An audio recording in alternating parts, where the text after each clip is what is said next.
Si Lito Lapid, matagal na sa Senado, hindi pa rin natuto maging senador eh. Kahit nag-OJT na siya ng matagal. Alam mo, talo pa siya ni Robin Padilla.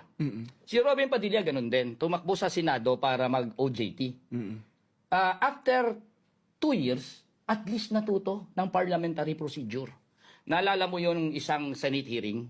Sinabi niya kay sino ba yung, kay Ejercito, JV, no? Sabi niya, Mr. President, I move. Hindi kumpleto, pero at least partial, di ba?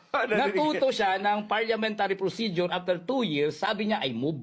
Hindi nga lang niya na kumpleto. Hindi niya nagalaw, pero at least may partial.